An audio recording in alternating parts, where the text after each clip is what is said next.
That's Milk. All right, good morning. My name is Pete Freeman. I'll be chairing today. Today is the 23rd of July, 2024.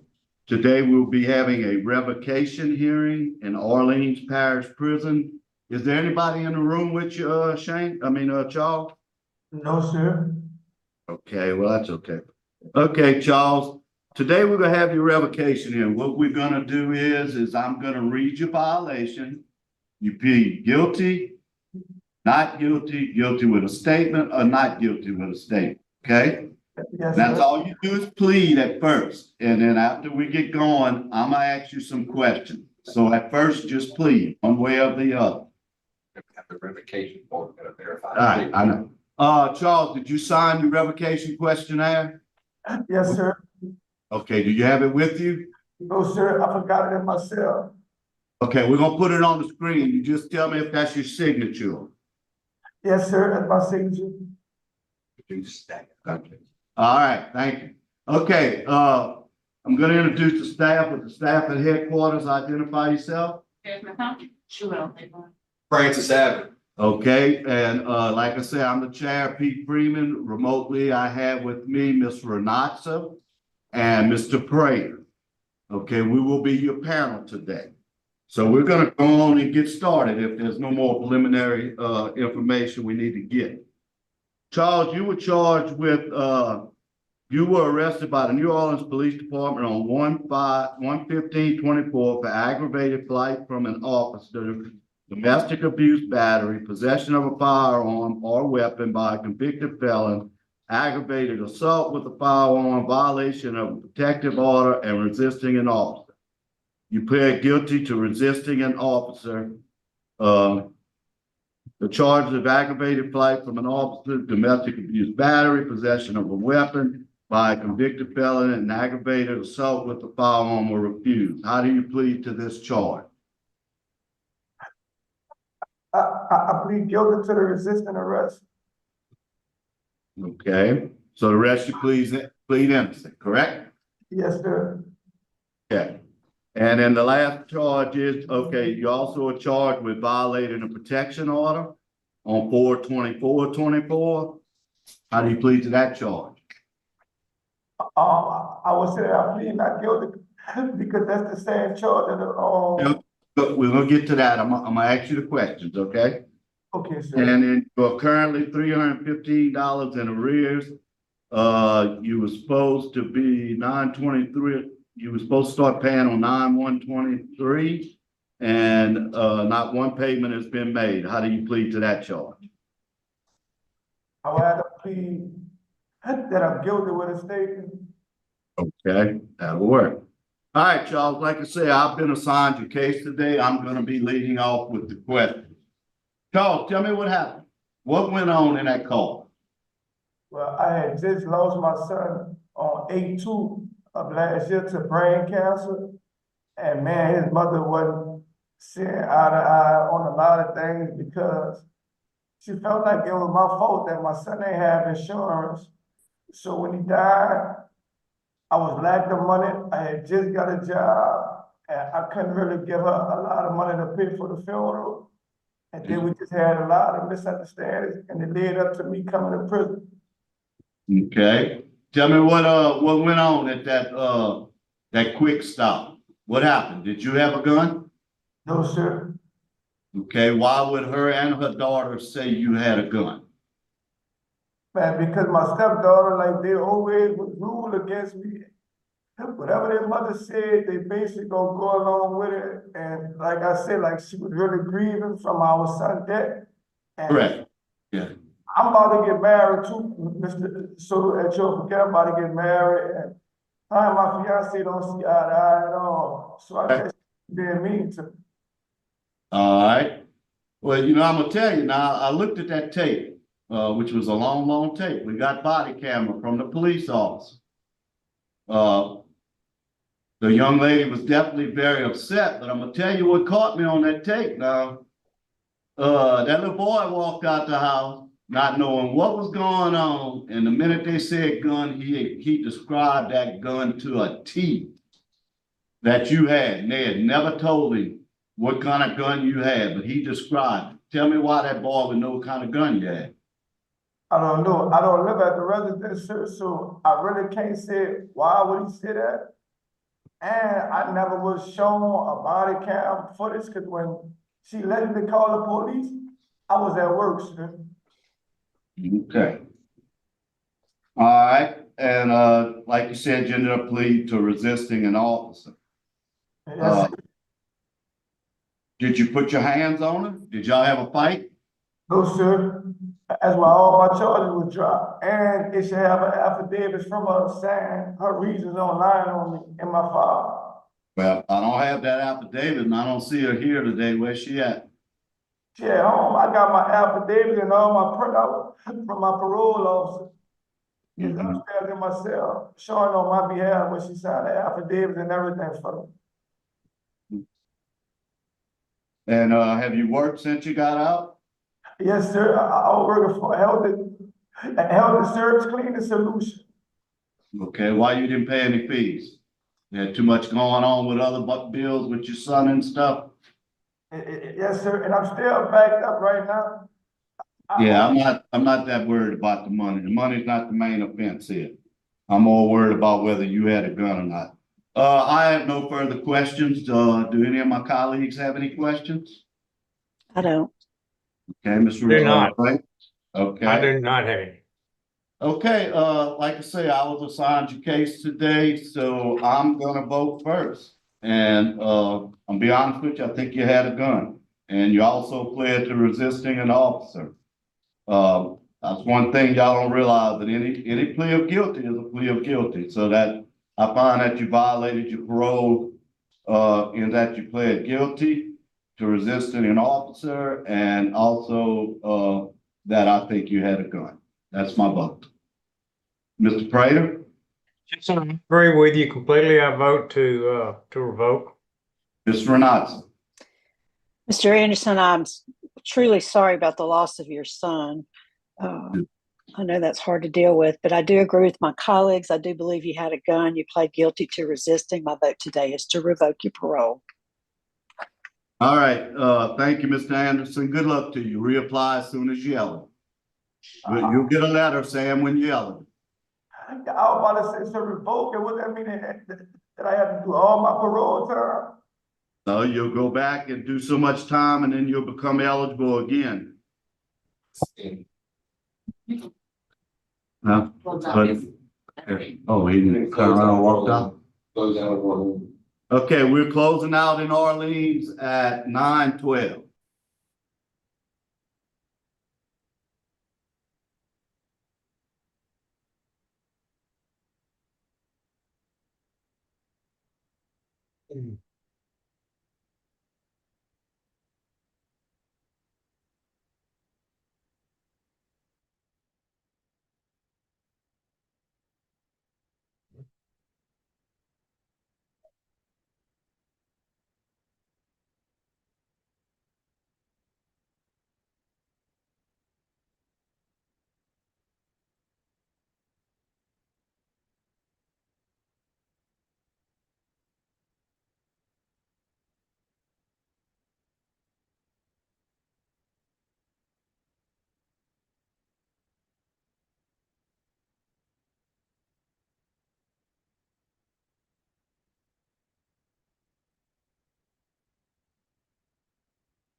All right, good morning. Today is July 23rd, 2024. We are at TANGIPAHOA Parish Prison. Would staff at headquarters introduce themselves? Frank Savage. Okay, I am joined today by my colleagues. I'll be the chair, Ms. Cheryl Renatza and Mr. Steve Prater. We're here today for your revocation hearing. The way this is going to go, I'm going to read you your violations. You are to plead guilty, not guilty, guilty with a statement, or not guilty with a statement. Do you understand? Do you have your questionnaire with you, your parole questionnaire? No, sir, I don't have a parole question. Okay, we're gonna put it on the screen. Tell me if that's your signature. Is that your signature? Yes, sir, that's it. Okay, so you're not eligible for counsel, and I can see you didn't retain your counsel. Okay, so after we do all of this, we'll read all your violations. We'll let you plead guilty or not guilty, and then we'll let your speakers, Shawanda Robinson, your mother, speak, and then we'll let Summer Taylor, the fiance, speak, and then we're gonna let Mr. Steve Prater, who was assigned your case, ask you the questions. Are you ready to proceed? Yes, sir. Okay, here we go. It says that you moved without permission of the parole officer on about 12/15/23. Tell me your name and DLC number. I'm sorry. Shane Chester, 716-376. Okay. Like I said, it says you violated condition number 2, that you failed to report to your parole agent on 1/11/24. How do you plead to that charge? Not guilty with a statement. Okay. Number 3, you moved without the permission of your parole officer on or about 12/15/2023. How do you plead to that charge? Not guilty with a statement. Okay. You were engaged in criminal conduct which led to your arrest on 2/3/24 by the TANGIPAHOA Parish Sheriff's Office and subsequently charged with aggravated domestic abuse battery and child endangerment. This charge was amended in open court on 5/22/24 to criminal mischief. The offender entered a no contest plea. Court accepted accused plea. The court sentenced the defendant to be committed to the parish prison for 102 days with credit for time served. How do you plead to those charges? The initial charge or the charge that I was originally, the charge that I was playing with after. All of the violations. How do you plead to them? Not guilty with a statement. Okay. And you failed to make any payments towards your supervision fees and are currently $252 in arrears. How do you plead to that charge? Not guilty with a statement. Okay. As I said, your case has been assigned to Mr. Prater. Mr. Prater, would you ask any questions, please, sir? Yes, sir. Good morning. Good morning. I need to know what exactly did you plead to in reference to the domestic violence situation? I pled to the criminal mischief. That was the charge that they amended it to, and that's the charge that I pled to. Okay, Miss Nix, sometimes we see in these things, these situations where the victim sends an affidavit in saying it didn't really happen and etc. Miss Nix is saying it did happen. For sure, and she couldn't understand why all of the charges were reduced to a misdemeanor. She's so adamant that it happened. Can you explain explain that situation to me?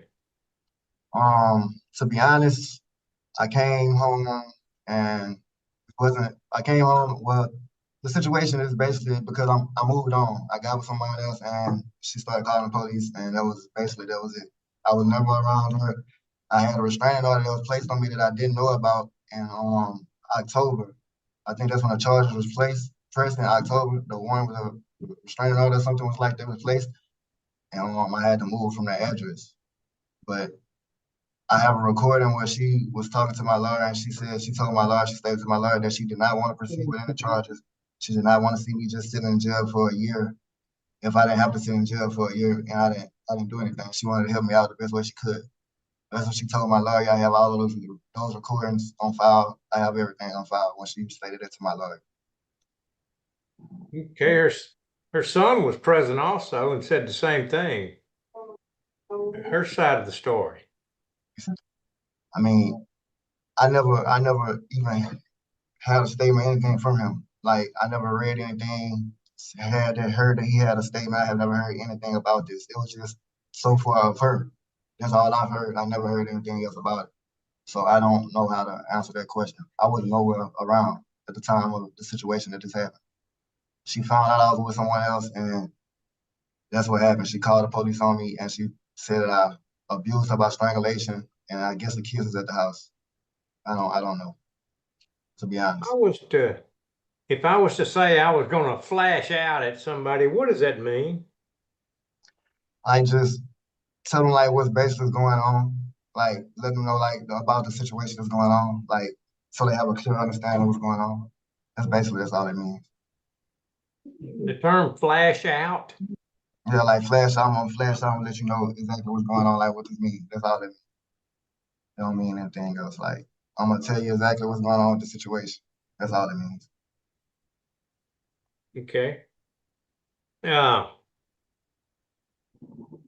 right, so you did plead guilty to something, and I think that's all the questions I got. Ms. Renata, you have any questions? I do not. Thank you. I have one question. They say they took pictures of her injuries. How did she get those injuries? On the police report, they said she didn't have any injuries. They didn't see any injuries on her in court or anything like that. So my charge got amended down. Okay. Let me just put this in the record. Deputy Martin had Nix fill out Louisiana victim notice and register form and gave her further reporting information. Deputy Martin took photos of the victim's injuries, which will later be up-labeled to evidence. Deputy Martin then filed a warrant for your Shane Chester's arrest. So you're telling that there was no injury? No, sir, there was no marks or any physical injuries on her neck or anything like that. Like I said, I was nowhere around her at the time of this incident. Okay. All right. We're going to hear now from your mother, Shawanda Robinson. Ms. Robinson? Hi. For some reason, it won't allow me to have my camera on, but I just wanted to state that Shane's been there since I think about November. We've been going back and forth. Miss Nix, she says that he does things, then she say he doesn't do things. It's just been an ongoing back and forth thing with her making allegations, then she changed her mind and say things didn't happen. I just want to see this resolved. When you move on for somebody, I'm a firm believer because I am a woman. And I don't want to see anybody abused or misused or mistreated. But if somebody moves on, that doesn't give me the right to say things or to try to place them in places that they should not be. Although I do believe in being accountable for situations, I don't know what happened. All I know is that he said it didn't happen. She said it didn't happen. Then she said it did happen. It's just like too much back and forth hearsay about the situation. And I just want to see him to be able to move on with his life, be productive, continue to work. He likes and enjoys working on the boats offshore or whatever. But from my understanding, he did not, with the protection order, how can he stay in a home? And it was my understanding that he did let Miss Amy know that he had moved or changed addresses, and she would say that that was fine. I have not spoken with Miss Amy because I don't like to interfere with anything that's concerning law enforcement because I am also in law enforcement. It was to the point where Miss Nix was calling my then employee saying that I was interfering and I didn't have any knowledge at the time of what was going on. And thank God my supervisors and the chief knew me and knew my a credibility that that was not my character. I just wish that this is over with. Let him be free to help raise his child. And they just co-parent. That's my desire, to see him home, being able to work and be able to co-parent with her. Even if it means that we have to have a mediation or a pickup to get the minor child, and things of that nature. And I think she's a little upset because we're not able to get her other child that they were raising together, but that's not biologically his. But it was stated by the judge that we have to do what's right for the child that's just his. And I don't have a problem with getting the other child because we love her as well. But I don't want it to be a situation where she says something happened and it didn't happen, and then we're being held reliable for a child that's not legally ours, even though Correct. we love her to death. Yes, ma'am. Thank you, Ms. Robinson. Summer Taylor, your fiance, what do you have to say, Ms. Taylor? Hi, I was just wanting to basically express my support on Shane and his character. Shane is actually a very loving guy. Since me and him have been together, I've never had, I mean, of course, people disagree, have little verbal arguments and things like that. But as far as, like putting your hands on anybody or anything like that, absolutely not. Shane has a pure heart. He's very loving to his daughters as well as mine.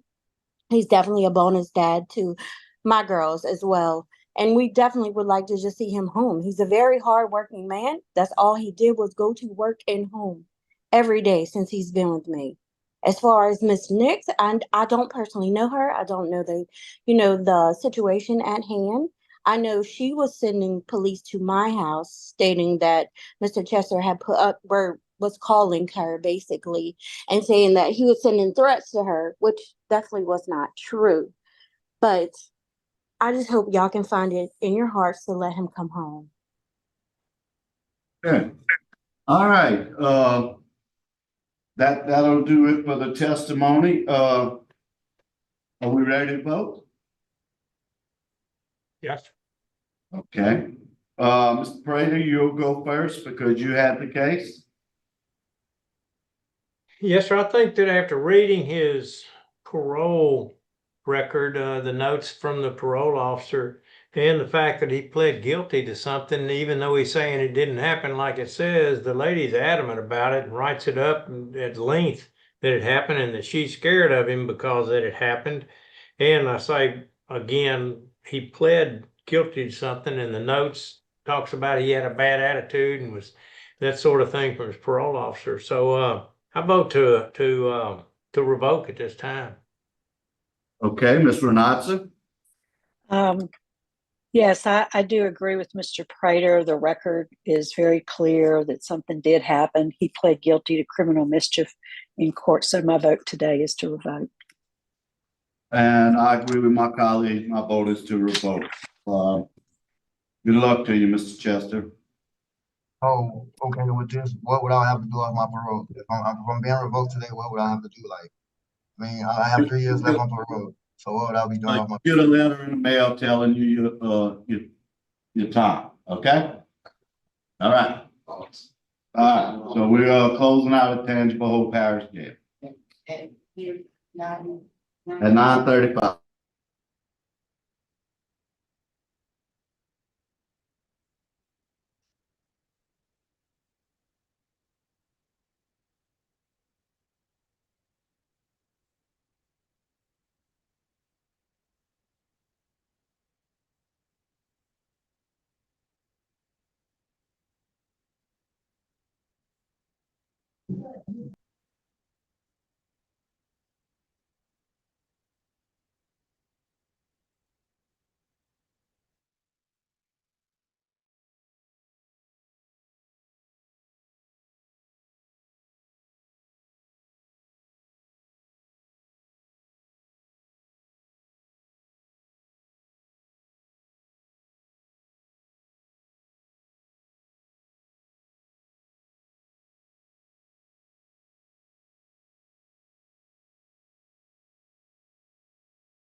Okay, Mr. Ferris, how you doing this morning? All right, you, I'm good. Hey, give me your name and DOC number, please. Norman Ferris, 7300937. Okay, Mr. Ferris, did you ever get an approved residence plan? That's right, I didn't. Okay, because you realize this parole hearing isn't gonna make a difference. Right, that's what I was just telling them. I could have went home last year and, Yeah. three of 23. And so, I mean, I get out January 23rd, 25. So I'm just gonna do the rest of my time. You know? Okay, that's what I wanted to know. So can we? They just say, and. Yeah, okay, so just state that for me again. You rather stay to your full term, correct? Right, Okay, January 25th. yes, All right. Okay, thank you, sir. We will be passing on this hearing as the offender stated he does not wish to have. yes, sir. Thank y'all. Thank Thank you. you. Yes, sir. Hey, let me just say hello to my old friends there in the room. It's good to see you guys. Hey, Take care. Take care. you too. Yourself too. Good luck, Mr. Ferris. Yes, ma'am. Thank you. Back in the room you was in. All right.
Can they hear you? What did the top say? You are being Louisiana Board of Pardons and Parole.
Hey, good morning. Good morning. Good morning. My name is Pete Freeman. I'll be the chair today. With me is Ms. Cheryl Renatza and Mr. Steve Prater, who will be your members of the board. We are currently at LTCW with the staff there. Please introduce yourself. Yes, sir. My name is Phyllis Jones, Program Coordinator. Okay, anyone else in there with you, ma'am? No, sir. Okay. Today we are here for the parole hearing on Ashley Mason. Ms. Mason, please state your name and DOC number. Ashley Mason, 580565. Okay, Ms. Mason, I'm gonna read some information for the record, okay? Yes, sir. Like you are a fourth felony offender.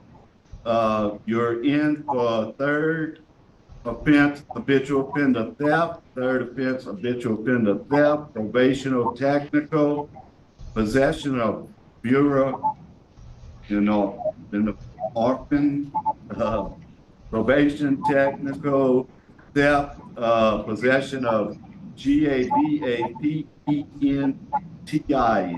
gabapentin, and another probation. And your dates are, your parole date was on 7/23/24, so that's today. And your good time date is 6/5/26. How do you plead to that? I mean, does that sound correct? Yes, sir. Okay, but your parole date was 3/5/24. I'm sorry, not 7/23. Okay, the way we're gonna have this hearing is that we'll allow you to speak on your behalf and tell us what went on. And then we will, your case has been assigned to, I think, Ms. Renatza. That's just out of process of elimination. And Ms. Renatza will ask you the questions. Do you understand? Yes, sir. Okay. Ms. Renatza? I'm gonna defer I'm to- sorry. First off, Ms. Mason, I would like for you to tell what happened in your own words and why should we turn you loose, and anything you would like to tell. Okay? Yes, sir. First off, I want to say, I had an addiction that, led me to do what I did. I've been trying to get help. I want to go to a sober living to, start over and, get my kids back. Okay. All right. What happened? I mean, you were just an addict, episodes, you were just using? Yes, sir. Okay. All right. Next, we have no one here in your favor. We have no one here to oppose. Prater. Mr. Prater, would you ask her questions, please? Yes, Ashley, the purpose of this is for us to determine whether you are benefit to society being out or whether you should stay in, and how you're going to do after that. You've got a moderate risk according to the assessment that's been done there at the jail, which is kind of unusual. Most of them are low risk. When was your last conviction? I've got that down here, but I want you to tell me. I'm not quite sure the date. I was on drug court before the theft charge. Okay, but when did you get sentenced your last time? In May Of what year? of 23, is that correct? Well, yes, ma'am. I think it was a little bit longer than that, but it may have been May. But it was in 2023, and Yes, sir. that was just last year. And so at that time, how many years did you get? 3. 3 plus 3 plus 2 plus 2. 3, it all run concurrent, but you did get 3 plus 3 plus 2 plus 2. And now just a number of months later, you're wanting to get out with a moderate risk. And I'm having trouble in my mind thinking that that's what's best for society with the number of thefts and the number of drug problems that drug charges you've had over your career of your life. Is there anything you can say to convince me not to deny this? I'd like a chance to go out there and go into a sober living. I didn't think that I had a chance before. When I got released last time, I tried to go to a drug court and they wouldn't accept me into a sober living after being incarcerated for like 9 months. They said I had to have a sponsor and everything, but I'm willing to try to go to a program. What programs have you been in since you've been in jail? None. I've been writing for classes since I've gotten here. Okay, I don't have any other questions. Thank you.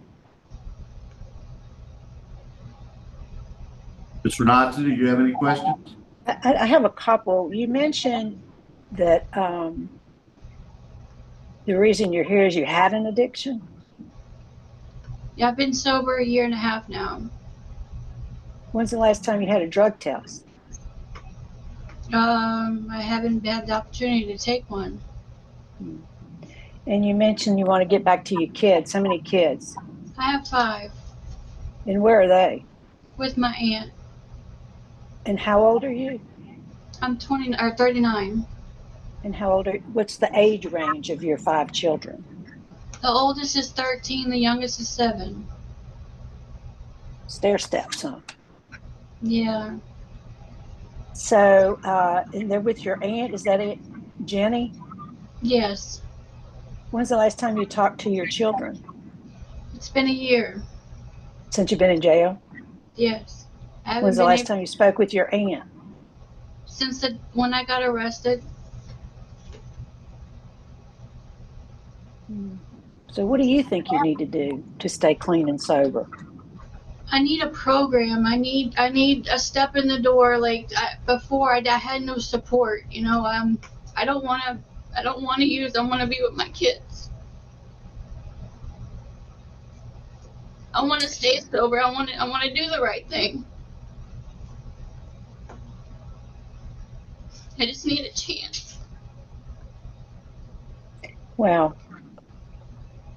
your track record's not too good. I know.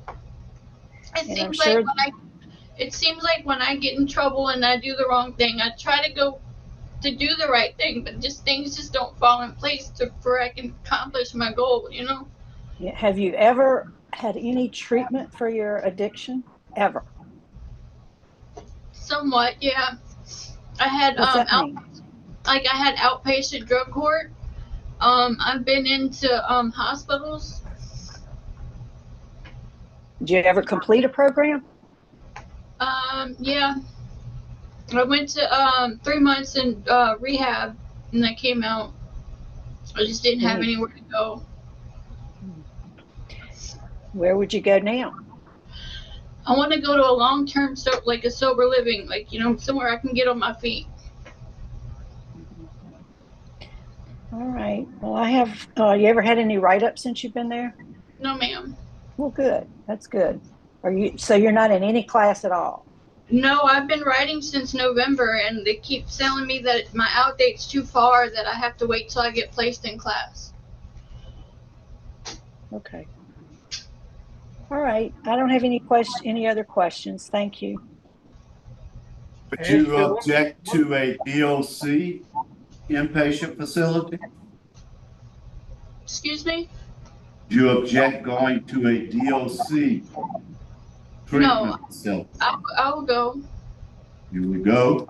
Yes, Try? sir. Yes, Because sir. like they say, you've got a terrible record. And I when know. you get out this time, mess up, you probably see your kids till they grown and gone. I want Okay? my baby. Yes, sir. All right.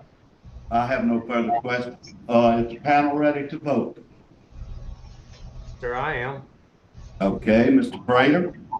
Well, I'm going to vote to deny, and then I'm going to yield to the chairman or to Mrs. Renata about some suggestions of what we can do to assist you to go to an in-house treatment plan.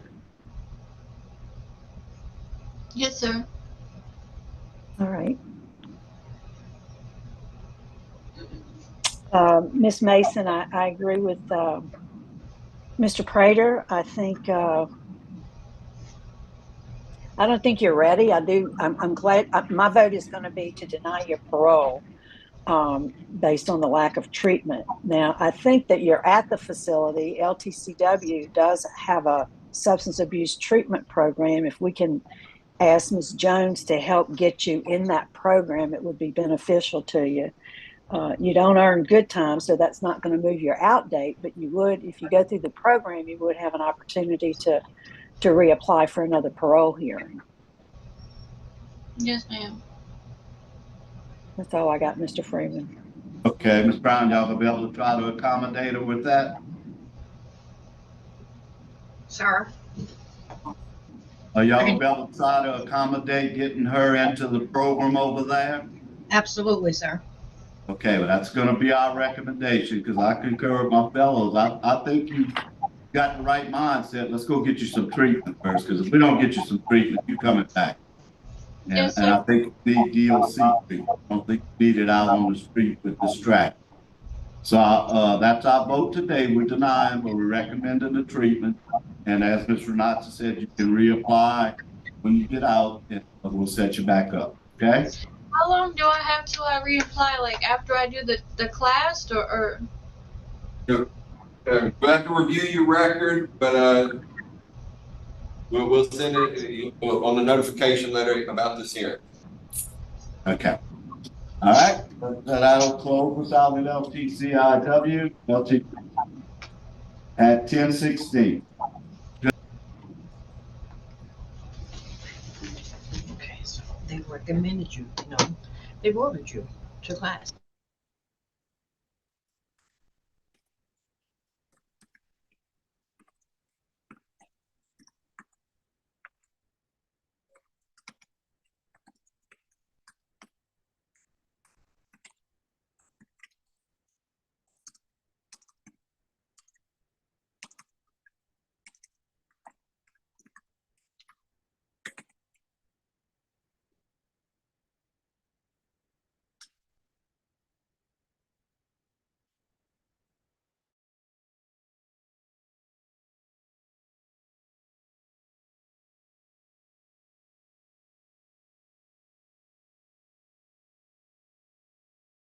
Correction 16.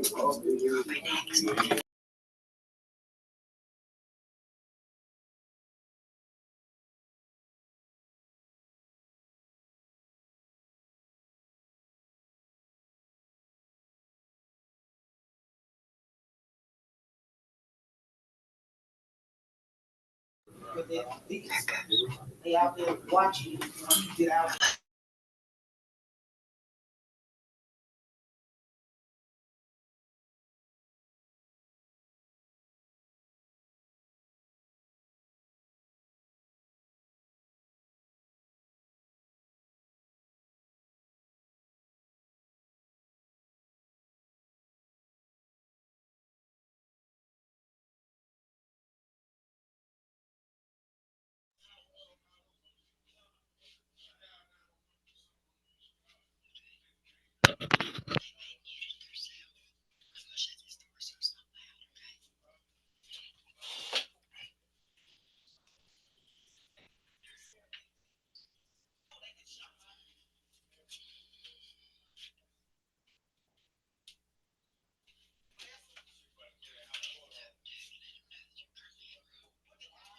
I thought you was gonna talk.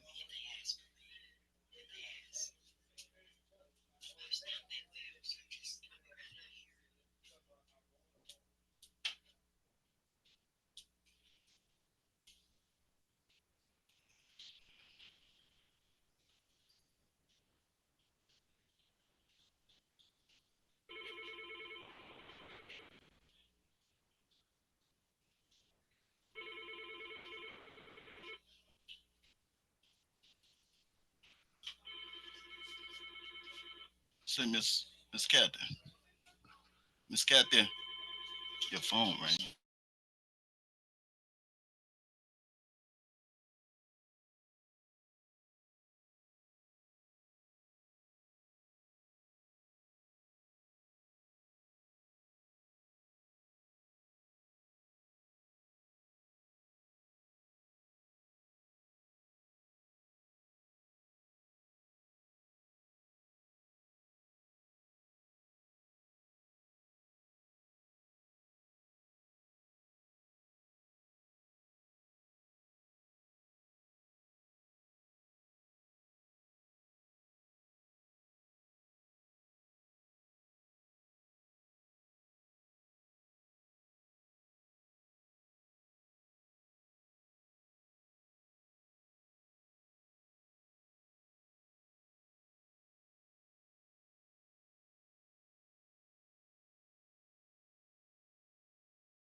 Okay, parole board back in order.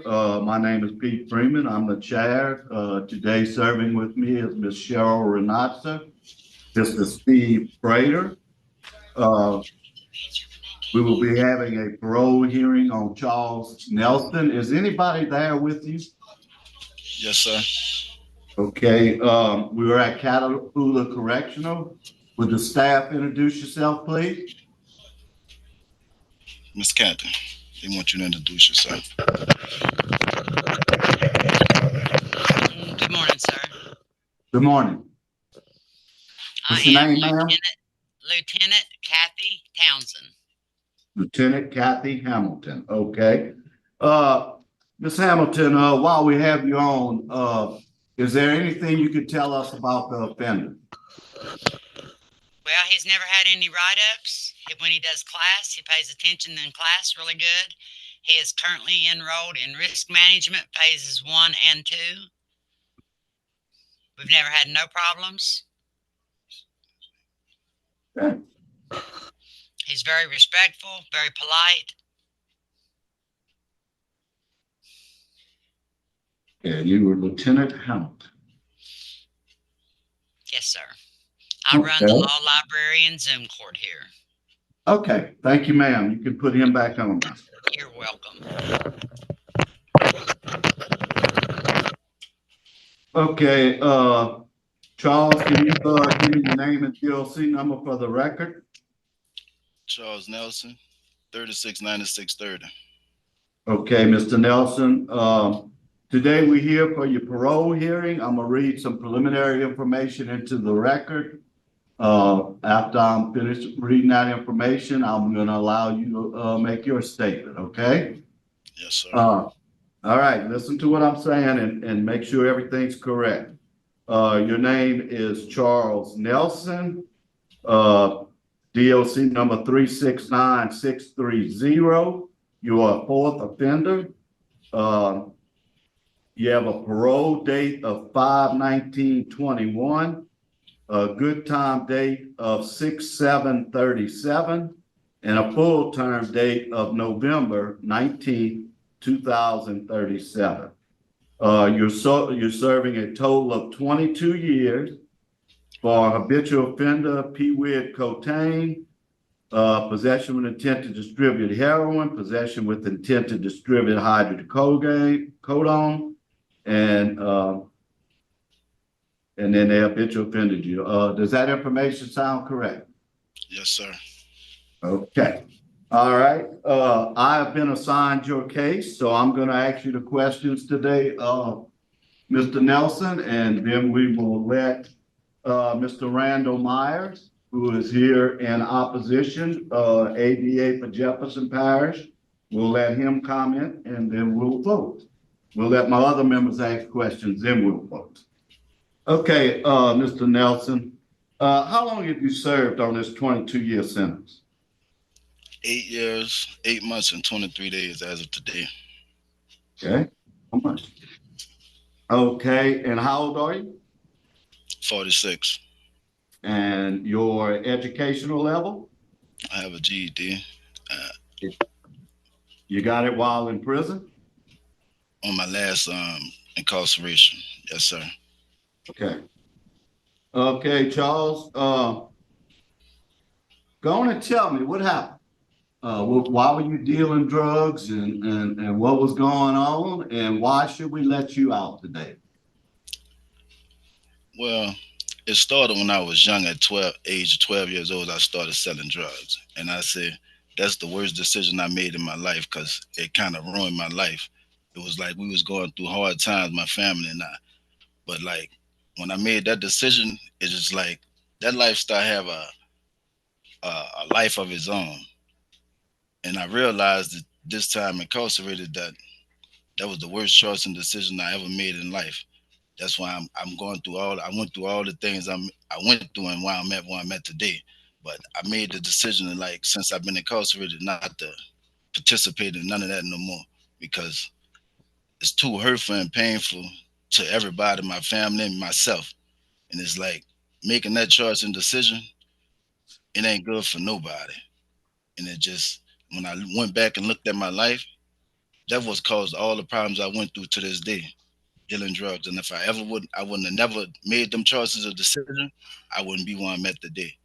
And that's why, like, I can't do that no more. And like, if I want to be participating in that again, it's like it's a lot of drug dealing while you're incarcerated. And I choose to stay away from everything because I just regret that decision now. And like, I can't do that no more. I don't want to go through this no more. All right. So you said you started selling at 12. Did you ever use? I smoked the weed. Okay, anything ever heavier than weed? A little pain pill I started in 2000. And that's it. Have you ever been to treatment for drugs? No, sir. You taking any classes that talk about drugs or try to keep you away from drugs? Are you in NA or AA? I did substance abuse phase 1 and 2 when I was at Riverbend Correctional Center. They talked about drugs, and I did parenting and anger management, and like that was the only classes they got here. And they got I'm currently in risk management right now, but like I'm the only classes that's at this facility where I'm at. And when I was at Riverbend, they wouldn't allow me to get in nothing but that one class. And it's like when you got time like this, it's hard to get in any kind of class when you be trying and trying everywhere I've been, and they don't do nothing for you. Like all you could do is just try. And like knowing that my situation, I'm coming up for parole, like I hate to come in front of y'all without taking care of the business and the things I need to take care of and look like I ain't doing nothing when all you doing is trying your whole heart out and like nothing you can do if nobody don't do nothing for you. It's like it's a hard struggle. Okay. You were living a pretty good life when you were selling drugs, huh? I say it may look like that, but it ain't really no good Yeah, lifestyle. I mean, first time you got busted, you was in a Volvo, and the second time you was in a Cadillac SUV. So that just sounds like to me that's a pretty good life. I don't have a Volvo yet, but I'm gonna get one. Okay, and what about did you refuse commands when they arrested you? No, sir. Did you try to get away and run into the back of the cop car? At the time, on my vehicle, my brakes was like they was iron on the vehicle. So I tried to stop, but by it being like rubbing iron, and it had no choice but to kind of run into it a little bit. You got a pretty bad supervision history. It's like your probation's been revoked 3 times, parole once, and 1 unsatisfactory termination. You got 5 children. Do you see your children? I have 4. I see them. Yes, sir. Okay. How often do you talk to them? I talked to some like yesterday. I talked to them currently. Okay. Try to talk to them like once a week at least.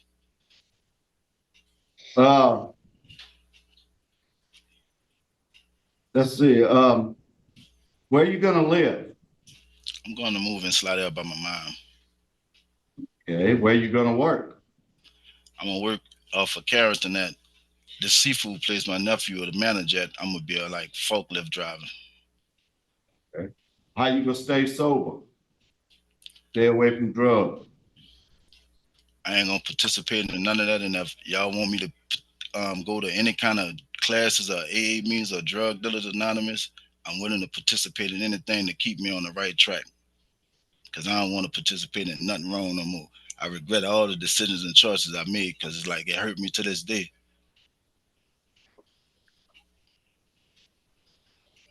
You know, and I put down here that you didn't take many programs, but most programs wasn't offered to you. Looks like over time you took victim accountability, I believe. You took risk management 1 and 2, parenting and anger management. Yes, sir. Okay, what did you learn from a victim accountability? Do you realize you were making victims out of people? Yes, sir. And Wouldn't want nobody dealing your kids' drugs, would you? No, sir. I hate I did that. That's like I said, that choice and decision. Like I was young, but then like it took me up until 37 when I come to jail this time. Like I realized I was tired of that lifestyle, and like I made a lot of wrong choices, and I hurt a lot of people, and I hurt people's family. And like I won't want to do that to nobody no more. I want to go try to help people and encourage them and be an example, and not the example to nobody no more, but in the right way, in the right perspective. Okay. Your custody is medium. You have 0 write-ups, which is good. Have you ever had a write-up? No, sir. I'm talking about this term. No, sir. I had one local write-up when I was like in 15 when I was at Winfield. That was it. Okay. All right. And you are a low risk. Okay, that's all the questions I have. Do my colleagues have any questions?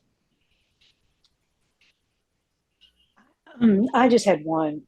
Well, maybe. Mr. Nelson, you mentioned you've been in jail, I think you said 8 years, 8 months, and 22 days. Is this the longest period of time you've been in jail? Yes, ma'am.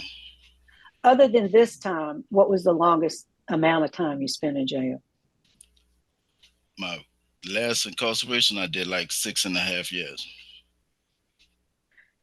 So we talked about your lifestyle when you were on the street. Did you ever have a legal job? Yes, ma'am. Doing what? One time I was a crane mechanic before I come to jail this time. I done did carpentry work. I done did paint. I kind of like know how to do a variety of things, but like that was my last current job. I was a crane mechanic, and they laid me off because I had a kidney surgery. And when I tried to go back there, our supervisor got the whole division fired. How long did you have that job? It was for like a year before I had the kidney removed. And you were still selling drugs? Yes, ma'am. But like I said, when I got incarcerated this time, I realized like that lifestyle have a life of its own. And like I said, that was the worst choice and decision I ever made in life that pertain to dealing drugs. And like, I can't afford it. I can't do it no more. I would not do it no more. I just, I was young, I guess, and like, I made the wrong decision. You were addicted to the money. Exactly. It's like a user. When you own drugs, you gotta have it. A drug dealer, when you don't have drugs, you gotta get the money. Like you gotta get it. Like if you're a user because you want the money, but like that's over with for me. Like I said, like it's just I went through too much, but it took me so long to learn and realize. But I thank God today I done realize it and I understand, and I won't make them choices and decisions no more. All right, I don't have any other questions. Thank you, Mr. Nelson. Mr. Prater, you have any questions? Mr. Nelson, have you ever been arrested for a violent crime? No, sir. Okay, that's all I had. Okay. We only have one speaker today, and that is Mr. Randall Myers. Mr. Myers.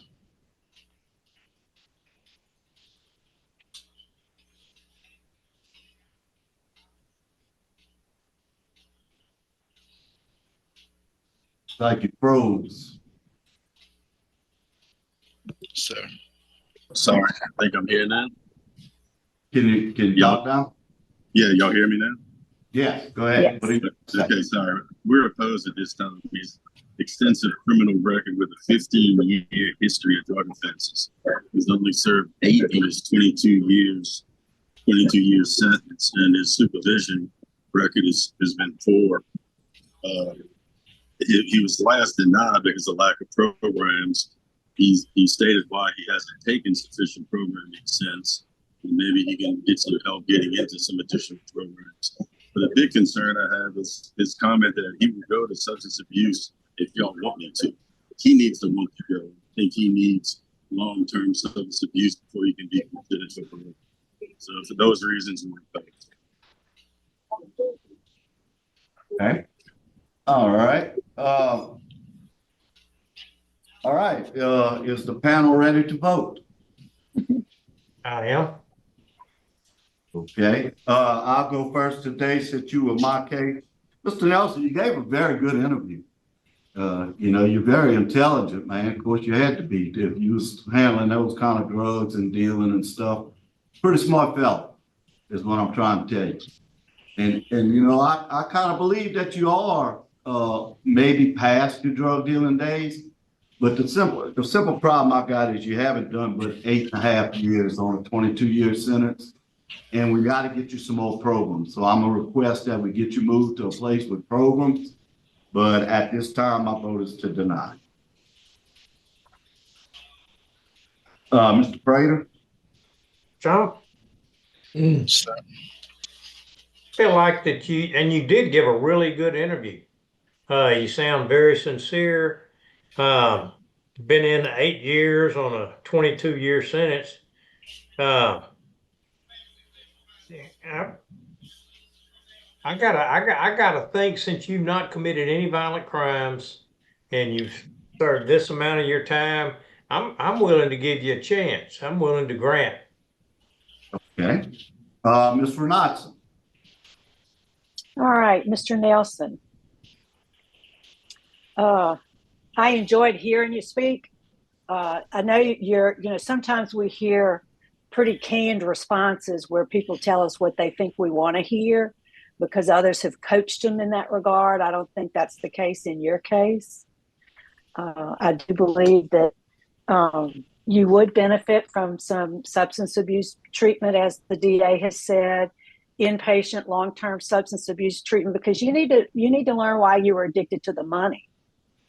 You know, you may have not been a addicted drug user, but you do have an addiction that you need to deal with. I would go along with Mr. Prater. My vote would be to grant your parole, but only after completion of the Steve Hoyle substance abuse treatment program. Thank you. That would be my vote. Thank you. Okay. All right, 2 out of 3 votes. That's enough to get you paroled today. You make darn sure you go to Steve Hall and pass that class, so that'll get you unparoled. Okay? Thank you. Thank you. Good luck to you, man. All right. Yes, sir. Good luck.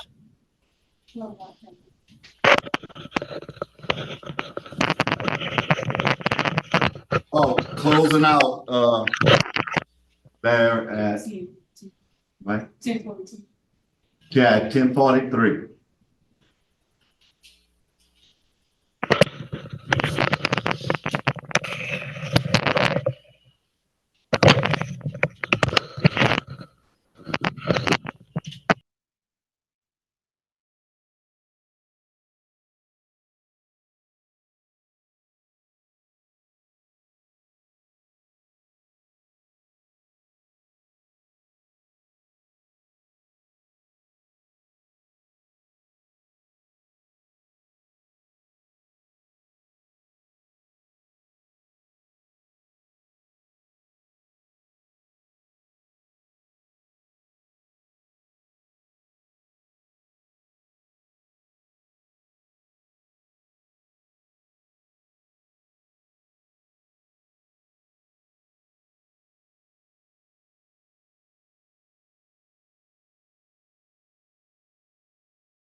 Okay, the board is back in session. We're now at Tensas Parish.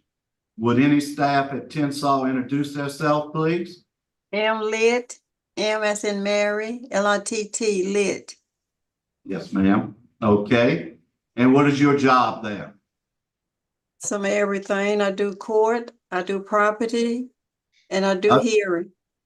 Okay. All right. There anything you need to say about Mr. Thornton? You have any comments? Well, County? only thing I know, he's, we never hear nothing about him. He's, just as quiet as a mouse. Okay, sounds good. Thank you. No disciplinary problems. All right. Okay, I'm gonna read some stuff into the record. Mr. Thornton, please state your name and DOC number.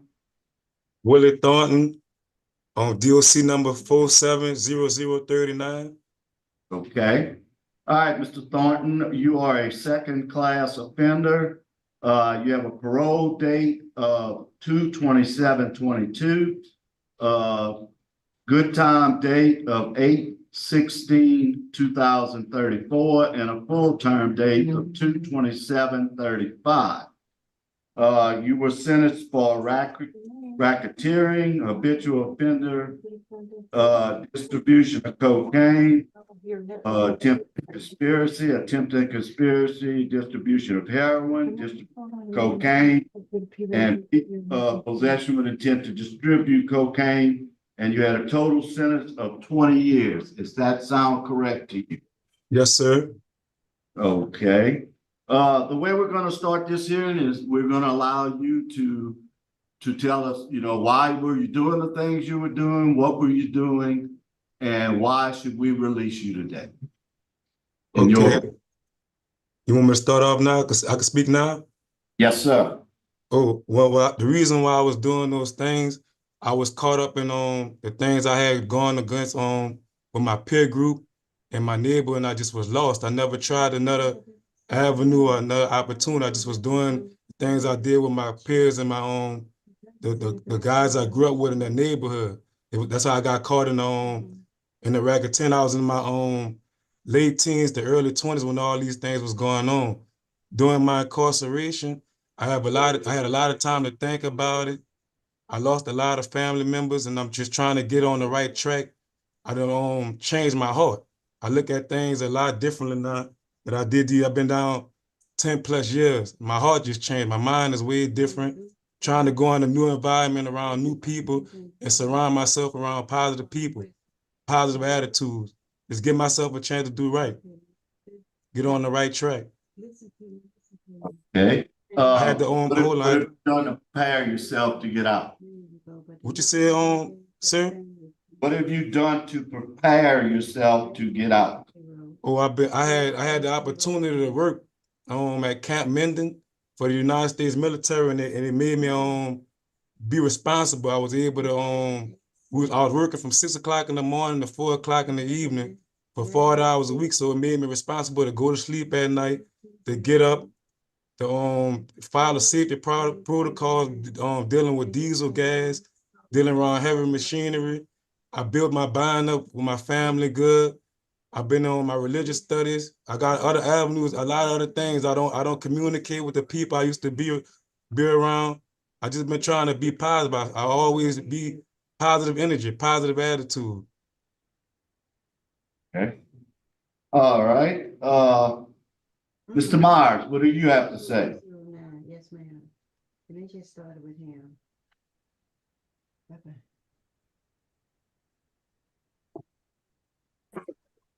Sorry about that. Randy Meyer, Assistant DA, Jefferson Parish.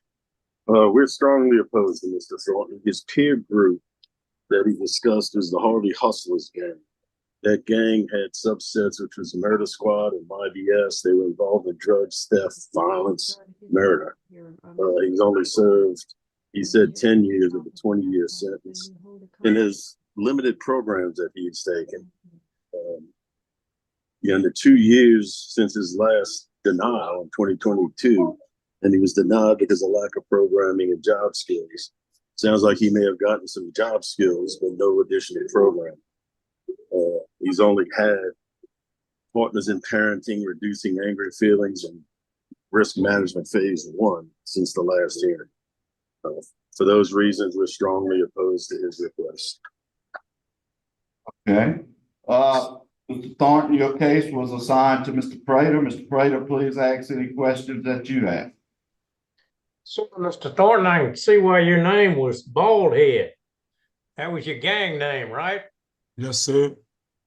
Okay, tell me about that gang. Did you ever possess any guns, and did you have anything to do with any of the violence perpetrated by that gang?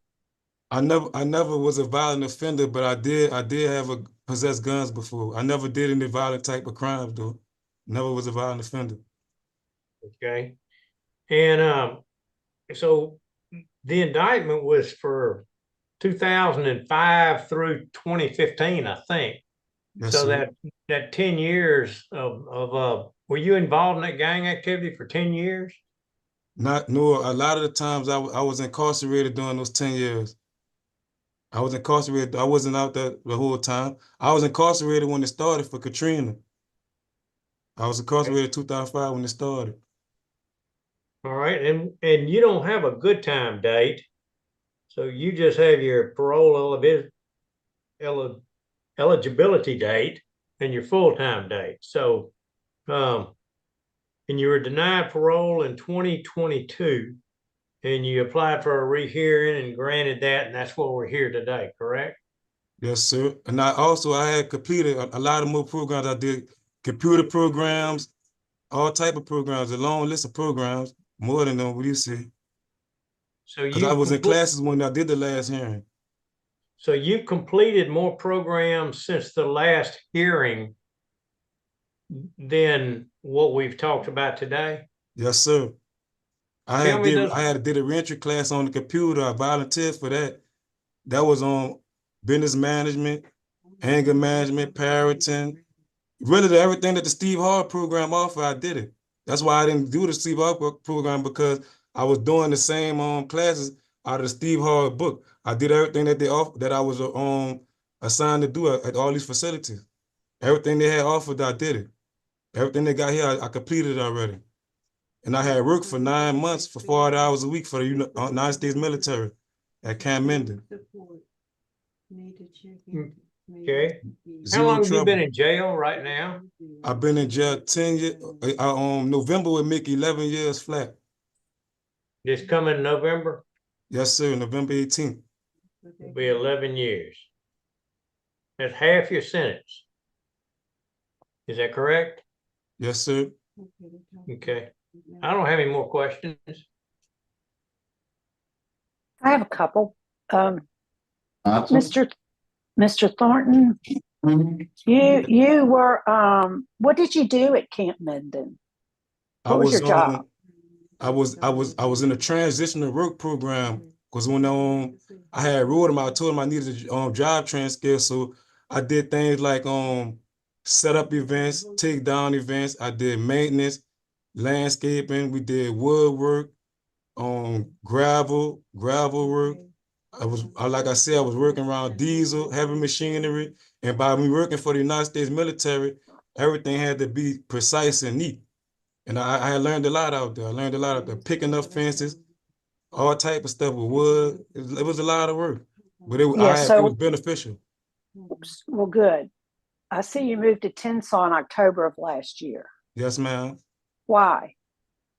They just upped and called me because I was supposed to go to I had a parole hearing for October 5th, and they told me I was gonna get rescheduled. And October 18th, I just got shipped to TENSAS. So did you get any write-ups?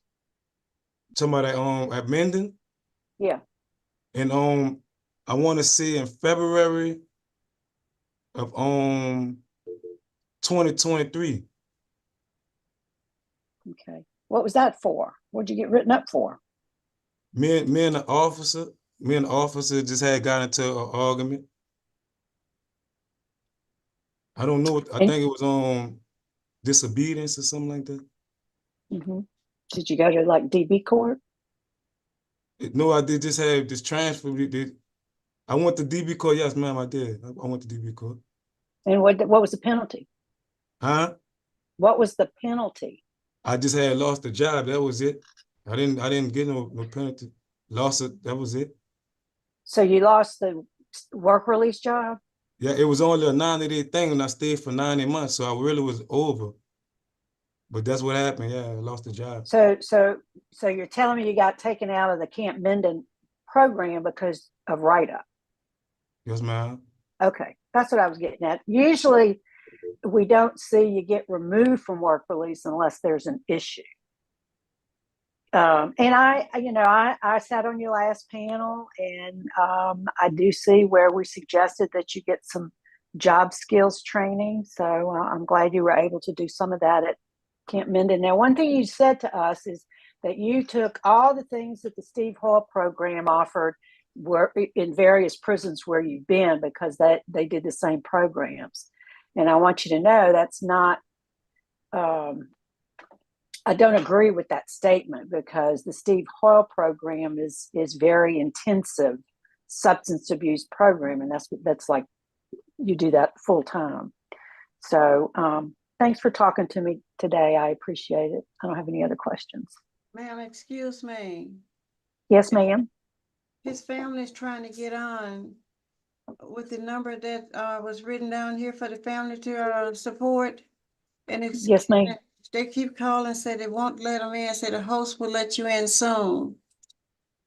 And say the last time that they didn't have any family support. They've been trying to get in. Okay, well, I'm going to let staff answer that question. Okay, I just spoke with the staff, and they said that they didn't try to get in till today, and they close at 8:30 to get your login code. Okay. Okay, so they won't be able to, because the line closed at 8:30 in order for them to sign in, right? Yes, ma'am. Okay, thank you. Thank you. Okay, I just have one question. Where are you gonna live? You get out. I was supposed to be going my sister in New Orleans East. New Orleans East, so you're going back to New Orleans. No, see, I'm from the Jefferson Parish. I'm going to Orleans Parish. It's a whole new environment. Okay. All right, I have no further questions. Is the panel ready? Do we have Mr. Myers? Thank you. Bye-bye. Mr. Randall Myers? He all go? Yes, sir. I spoke already. I gave my opposition already. Okay. All right, so that'll do it. We're ready to vote. Okay, Mr. Prater? I wanted to ask, before I vote, the discipline Ms. Renatza was talking about, what was the date of that? It was February of 2023. Okay. All right. That concerns me a lot.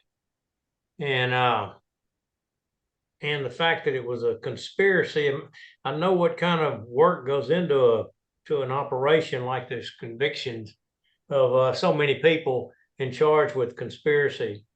And I know it was an organized gang and all that. And you did get 22 years. I'm going to vote to deny, but encourage you to apply again, just like the last time. But it just doesn't feel right with that violation that you had removed out of work release. Something just doesn't feel right. And the judge was opposed to this particular hearing. And so for those reasons, I'm going to vote to deny. Ms. Renatza? Mr. Thornton, I do have some concerns also about the reason you removed from the work release program. I think there's a little more to it than what we're hearing today. and based on the opposition expressed by the district attorney and law enforcement, my vote today is to deny. I will write on my vote sheet, though, the recommendation that it should be moved to a facility where you can continue the job skills training. And I concur with Ms. Renata and Mr. Prater. My vote is also to deny. We are closing out at TENSAS Parish at 11:07.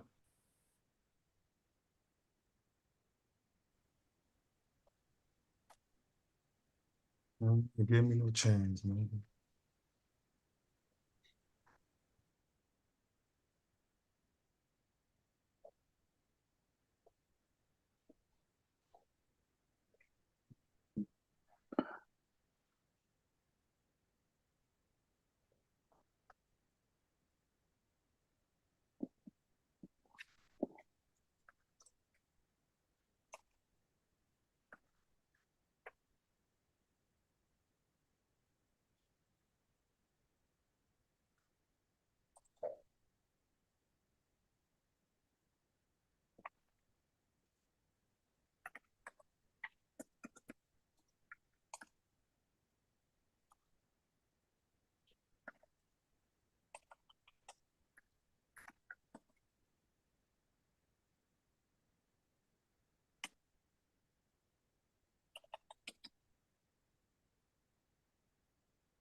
What?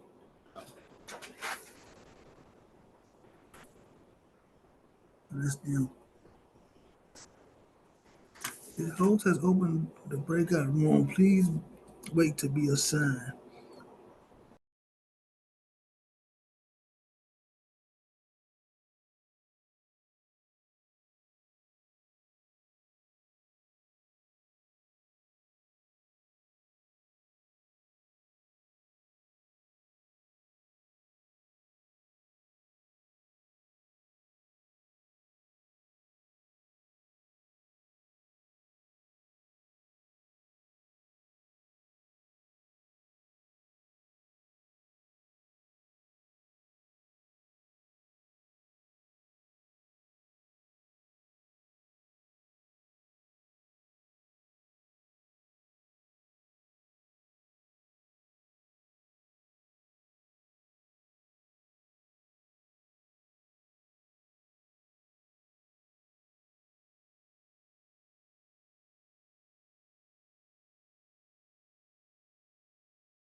There we go.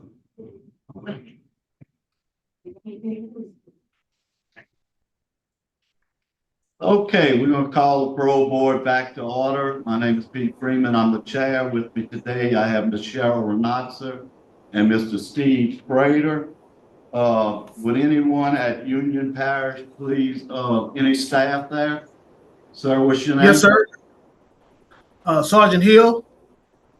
Okay, Sergeant Hill, have you been around this inmate? Do you know anything about him?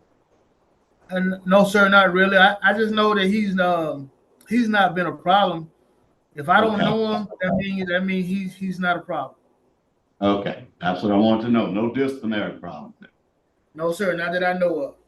Okay, thank you, sir. All right, Yes, DALARIES, please state your name and DOC number for the record. DALARIES Coleman, 708457. Okay, and you're here today for your hearing, your parole hearing. Your dates were, parole date was 12/12/2023. You're not eligible for good time. Your full term date is 9/12/2025. You had a total sentence of 7 years for simple burglary, revocation of parole, PWID, marijuana. Your parole also revocated, and carnal knowledge. Does that sound correct to you? Yes, sir. Okay. Would you tell me and the board members, why should we think about letting you out and what happened? Tell us about the incident, what led to it, and then why do you think we should release you today? I had met this person when I had went to a club and they had gave me the wrong age when I met the person. Then I went to their house and I picked up the person. When I picked him up, I gave him a ride and we went to my house and she had wanted to come in. She let me do it though. She told me everything. Like she said that it was okay. So when we did it, then she gave me a complaint saying that she didn't want to do it no more at the time. But she didn't want to do it at the time because she said that she needed to ride home. If I would have gave her the ride home, she would have never said nothing about it. But over these 6 years I've been in jail, I done learned a whole lot. And I thank the Lord for my correction. Thank him for correcting me. I done completed the Steve Hall program. I done took the anger management. I got my certificates right here for my anger management. I took MRT, victim awareness, mind alerted substance, living balance, and unlock your thinking. And I know I'm a better person if I was to be able to go home. I know I'd be another productive member to society. I'd rather go out there and handle business and take care of responsibility. I have a family to look after of, and I know that I won't do nothing no wrong no more. My grandma passed on me since I've been in here. My sister passed on me. And it really made me understand a lot of things and see a lot of things different in life. You know, I was young at the time too. You know, I was making a lot of bad choices in life, and I learned how to be able to change my people and things that I be around in order to become better. And I know what I want out of life now. I grew up to be a man, and I thank God for everything. And I also thank God for blessing y'all to be able to give me this opportunity to explain myself to y'all. You know, like I'll have me a job when I get out there. My mother husband is a supervisor in the plants. He already have me a job. I have somewhere to stay, and I know that I'm gonna go home and do the right thing. You know, I ain't never had a write up since I've been in jail. Been in jail 6 years. I ain't getting no trouble in that. I don't cause no problem. It just was I was at the wrong place at the wrong time. But I know that I won't do nothing no more. Okay. Your case was assigned to. Okay. He's mine. Okay, Ms. Renatza. So Ms. Renatza will lead the question. Yeah. Good morning, Mr. Coleman. Good morning.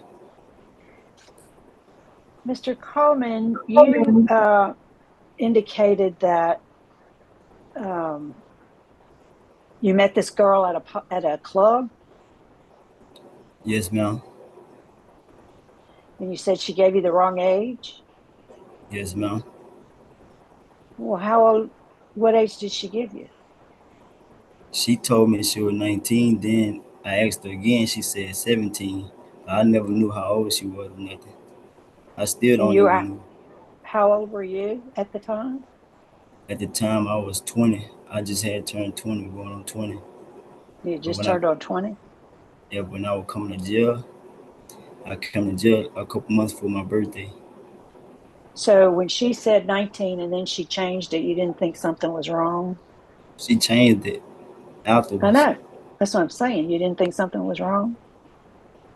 See, reason why I didn't think nothing wrong, because I seen her drinking and she was in the club, so I figured that she was older. They let her in the club, so that's why I really didn't say nothing about it. She was 14. I never knew. I would have never done nothing like that. I didn't know. You never figured all that in when you went to court? That was never made clear to you? No, ma'am. Because the original charge was third-degree rape. Yeah, they told me that, but they never told me about the age. I asked my lawyer now. They never told me nothing about no age. No. And and to me, I still prayed for her and everything, and I don't hold nothing against her for nothing like that. You know, I forgive her from lying to me about her age and all that. You know, I don't hold nothing against her. Well, it's a little more than that. I think that at some point you forced yourself on her. No, ma'am, I did not. The record says that. She said that. She only said that because I didn't give her a ride where she was going to. At the time, I told her that I didn't have no gas, and she told me, "All right, I got something for you." And that's the last thing I heard from her. And All right. Well, let's go back to the. You were on probation at the time. yes, ma'am. And what were you on probation for? I was on probation for simple burglary. I was almost off of probation. I only had like I think almost a year left on probation. And that I was was doing revoked. yes, ma'am. I That had a was job doing good. well. When I go back and I look at your, the reason you were on probation was the simple burglary and possession with intent to distribute. And I'm concerned that was you had a firearm, did you? I didn't have a firearm. How'd you break the window to the store? The person that was with me broke the window. That person had a gun? Yes, ma'am. I never had no gun. All right. I was glad to hear that you have been able to do some programs. What did you learn in the Steve Hoyle program? Did you do the sex offender program? No, ma'am, I didn't do You no did the program. substance abuse program? I did. I did anger management, and I did Yeah. the substance abuse program. Okay. What'd you learn? I learned about how to change my people, places, and things, and the drug habit. Like I used to smoke weed too, and I know that like I don't need that in order to better myself. Like I used to smoke weed for like to calm me down or certain problems I have. I used to run to the weed, but I know that I don't need that. I know how to do other things to help me out. Like if I get mad or something, I know how to go work out and do stuff, or I go read a book or read the Bible to help me calm down and better myself in certain situations. Like Were you in a work release program? a work, no man, I wasn't in the work release. The jail I Okay. was at, it was Bayou Dorchie Correctional Center. Okay. Okay. And so you were there, that's where you got those programs? Yes, ma'am. And when you finished the programs, they moved you there to Union? I had went to TENSAS, then I went back there, then I come to Union. That's right. I do see that. All right, I got one more question. You said you figured out what you want in life. That's what you said. Yes, ma'am. Yes, ma'am. What is it? What is that? What do you want? I want to be a better person. I want to learn how to take care of my family. I want me a house. I want me some property. I want to get into real estate, but once I go home, I'm gonna get the job with my mama husband, and then I'm gonna go to focus on getting my CDL. But I want to learn the ins and the outs of the truck. And once I go to driving trucks and get my money how I wanted to get, I'm gonna go to investing in real estate. All right. Well, good for you. I don't have any other questions. Prater, do you have any questions? So I don't.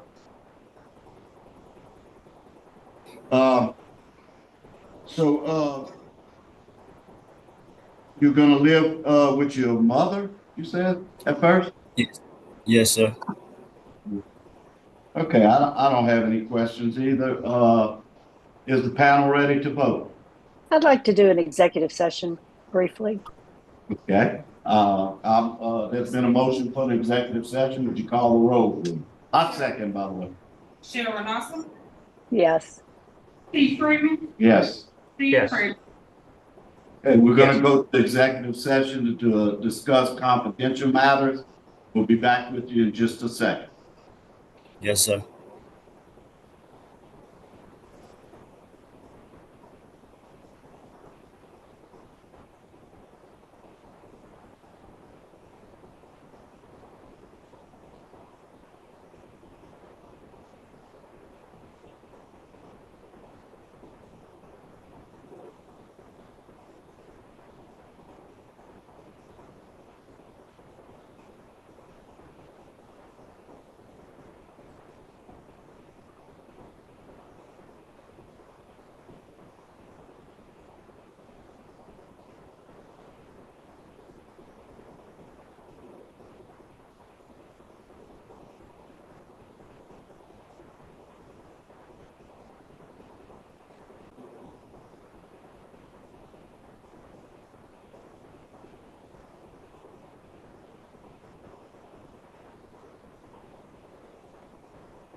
Okay, we're gonna call this hearing back to order.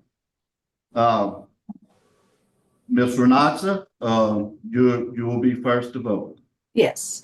Mr. Coleman, I I'm a little concerned about you. You know, as a sex offender, you're going to have some real challenges in life. You realize that, huh? Y'all are on mute. Your microphone's on mute.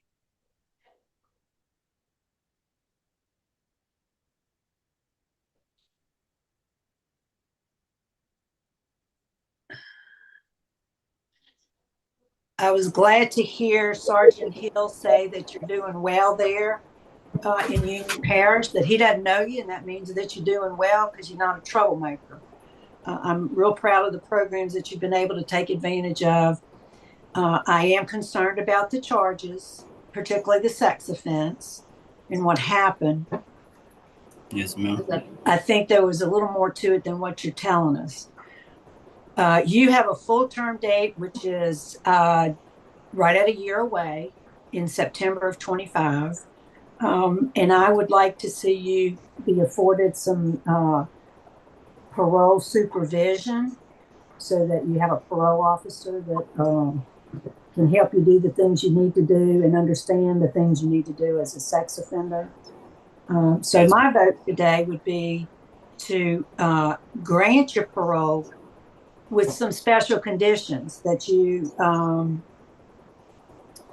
wear an electronic monitor, you have that you have a curfew from 9 p.m. to 6 a.m. daily, and that you have no contact whatsoever with the victim or her family. But I'm just one vote, but that's how I feel about it. Good luck. Okay, Prater. Yes, sir, Mr. Coleman. I just don't believe that after having been found guilty of carnal knowledge, burglary, and possession with intent of drugs, that it's going to hurt you to do another year and a month or so. So my vote is to deny. And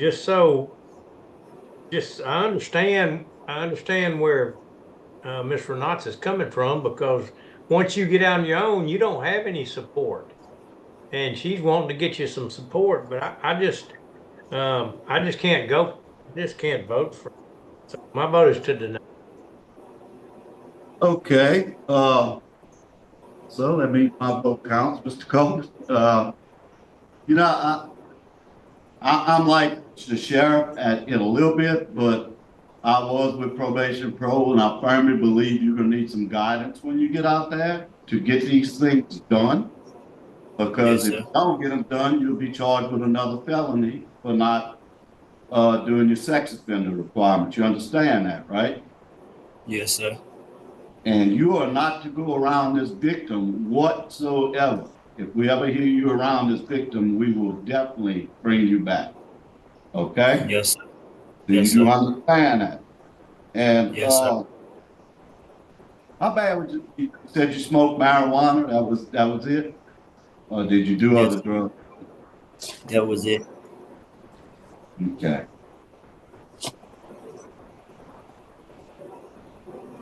Thought about take the evaluation, but let's leave that alone for right now, because your probation officer can add it if he needs to, and you're gonna have a lot to do when you get out. So my vote is also to grant with the special conditions that you be placed on electronic monitoring, you have a curfew from 9 p to 6 a, no contact with the victim whatsoever.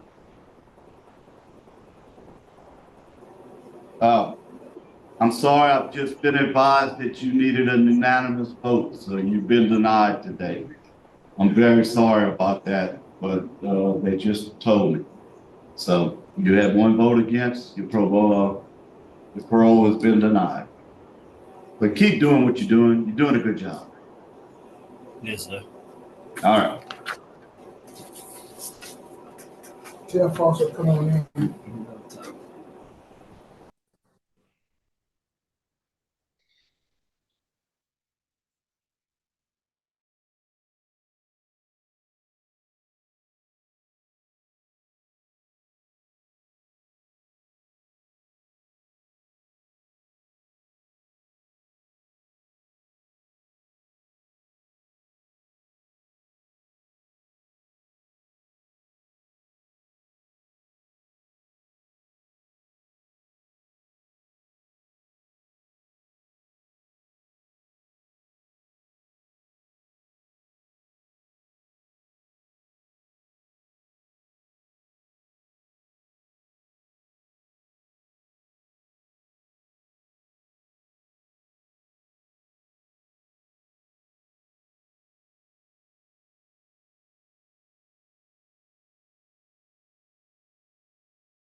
All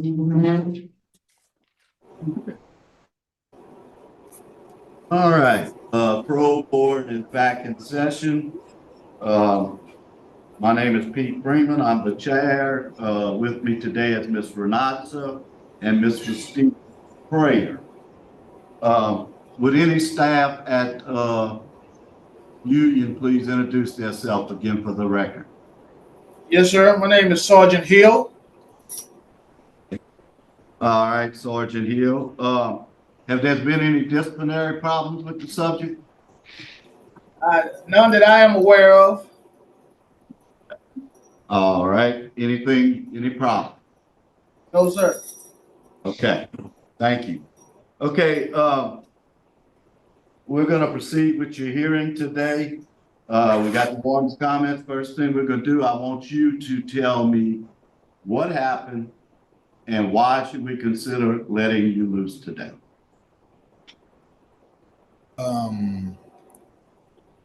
Well, I was at a friend's house and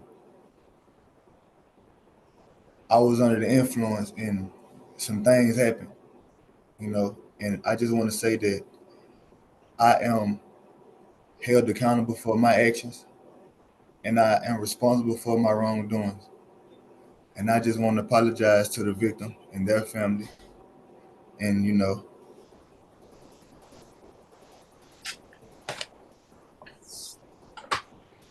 that's all you want us to know? And I can't change the past. And I also want to let y'all know that I learned from my mistakes and now I'm a better person. I'm better than what I was before. I have a family out there that need me and I need them as well. I have a job waiting for me. And I just want to ask that if the victim and their families can accept my apology for what I did. All right, let me put a little information in the record.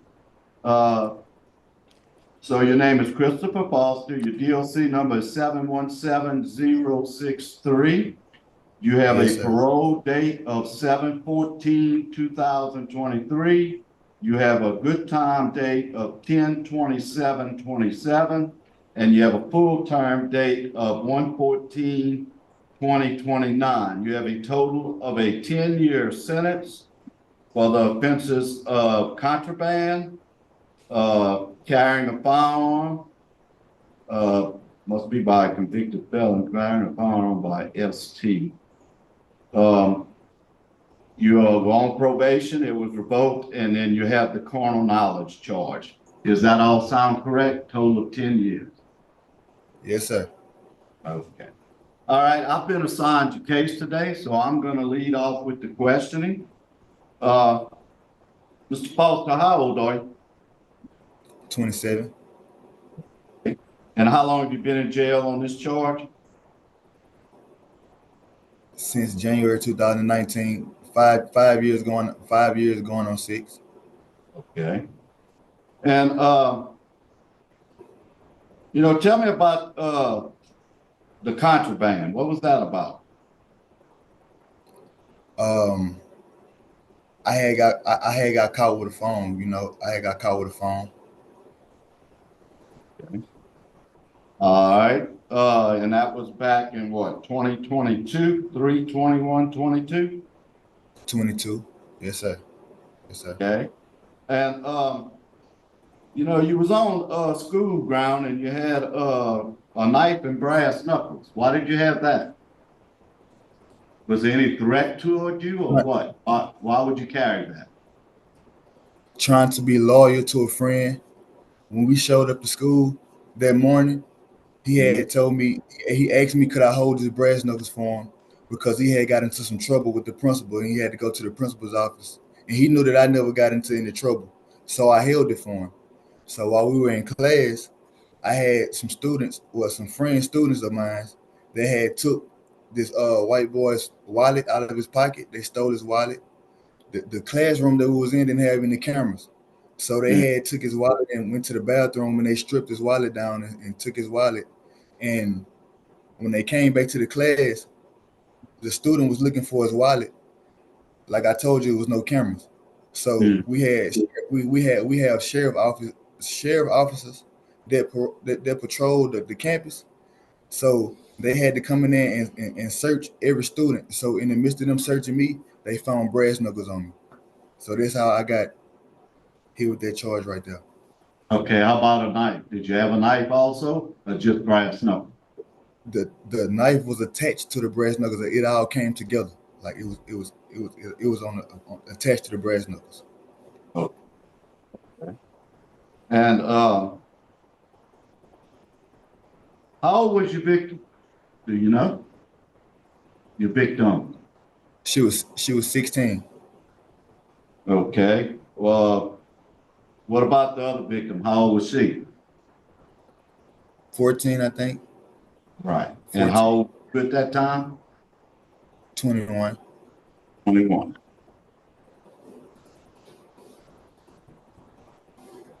You didn't realize that victim was 14? No, sir. Okay. How did you meet the victims? I was at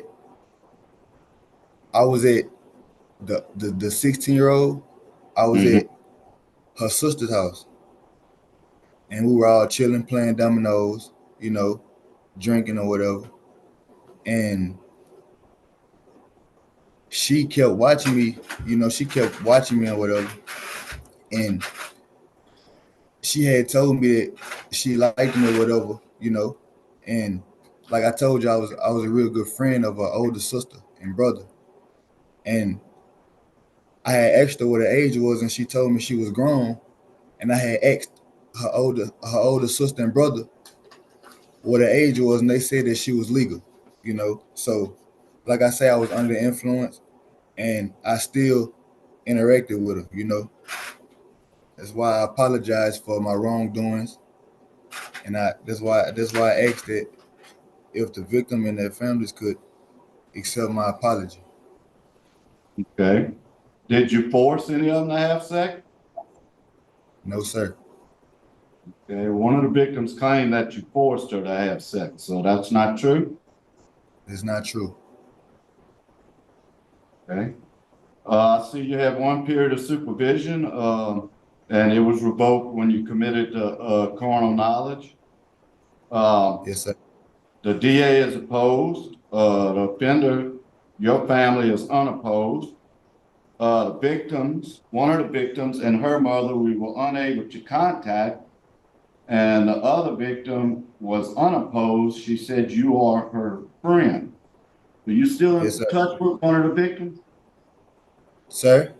You in touch with one of the victims? Do y'all communicate? No, sir. All right, but she does call you your friend, her friend. Correct? Yes, sir. All right. And where are you gonna live? With my grandparents. Okay. And where are you gonna work? At the chicken plant. At the chicken plant. Where's that? In Farmerville, Louisiana. Okay. How many classes have you taken? Have you taken sex offender class?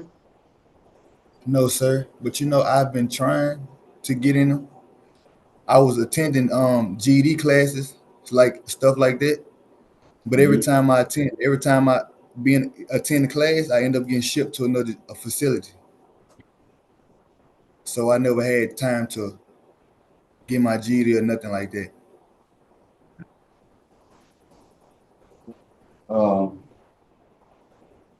Let's see. Have you taken any drug treatment since you've been in prison? Any kind of classes for drugs? No, sir. And you were under the influence when it happened, correct? Yes, sir. Okay, I have no further questions.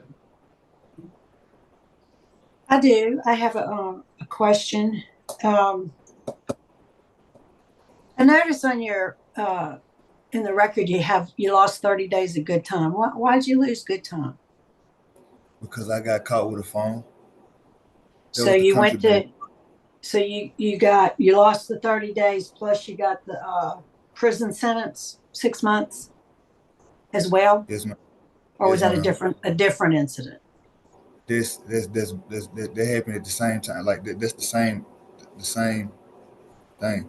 It's all the same. Yes, ma'am. Okay. That's all I had. Mr. Prater, do you have any questions? Yes, sir. Let's talk about the sex with the juveniles. How old were you when this occurred? I was 21, sir. You were 21 and you had sex with 2 juveniles, correct? With one, sir. With just one? I thought we Yes, talked sir. about 2. How old was this one? 16. Okay, did you have sex with a 13 or 14-year-old? No, sir.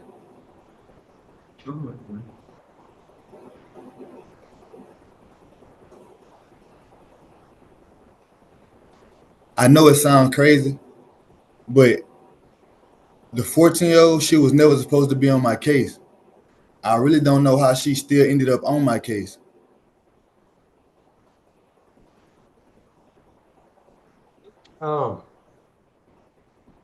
I know it sounds crazy, sir. I know it sounds crazy.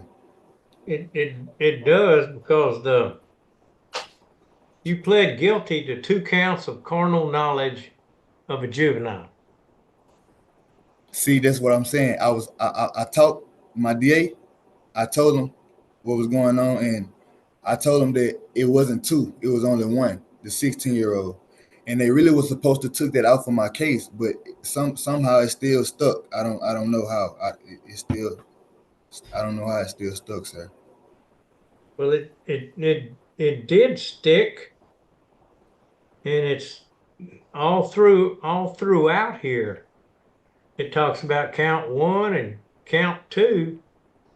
I know, sir. I know. I don't know how. I don't. That's what I'm saying. I know it sounds crazy. I know it's confusing, but I really don't know how the second victim even ended up still on my case. Okay. And it makes me look so bad because, because it's 2 of them, But I'm not that kind of guy to force nobody to do nothing with me or nothing like that. I'm not that type of person. Well, how old, even though you didn't do it and you shouldn't have been charged with it, how old was the other one that said something? She was 14, sir. And when you pled guilty to 2 counts, did you plead guilty to 2 counts? I thought I was pleading out to 1. But I'm gonna keep it real with y'all. I really don't know nothing about the law like that, So I, what I'm saying. I don't know, but I was told that I was only gonna be charged with 1 count. Did you have sex with a 14-year-old? No, sir. Only the 16-year-old. But it says in the report that they said the 14-year-old said you had sex with her, and the 16-year-old said you had sex with the 14-year-old. Is that correct? No, sir, it's not correct.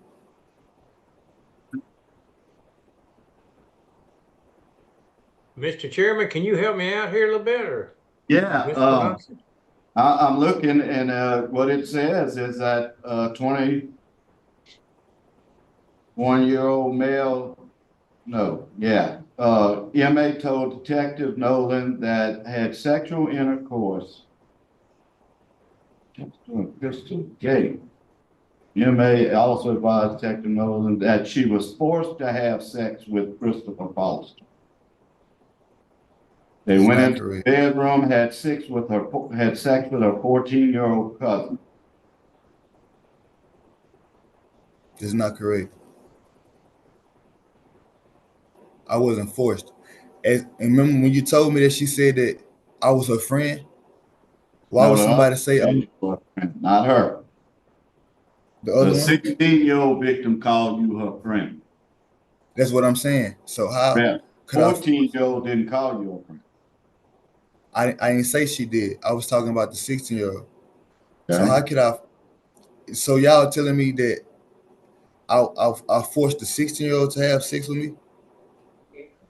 The 14-year-old. No, it's not correct, sir. And you know, this is what the rumor was, sir. While I was in jail, they was trying to say that I had got the 14-year-old victim pregnant, you know?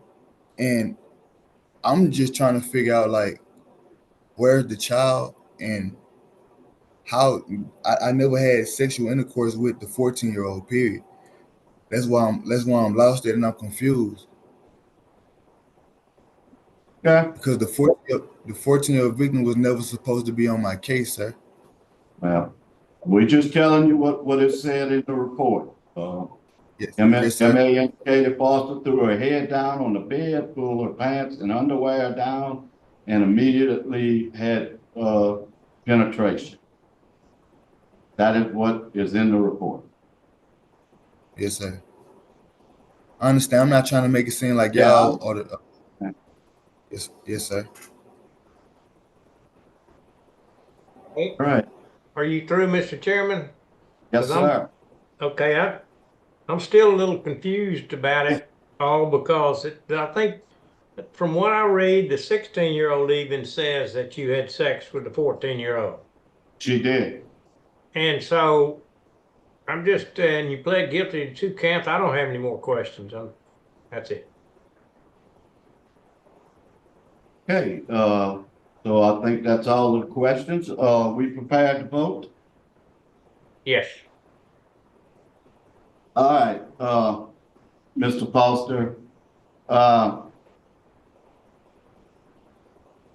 you know, you served a little over 5 years out of a 10-year sentence.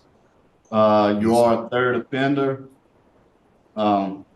I can't vote for you at this time. I'm sorry, but you know, if it was more clear, maybe we could look at it, but it definitely says you had sex with two victims, 116, 114. My vote is to deny. I understand, sir. I understand. Natsa? I agree with you, Mr. Freeman. The record is clear. I mean, I think the actions did occur with both females. My vote today is to deny his parole. And Mr. Prater? My vote is to deny also.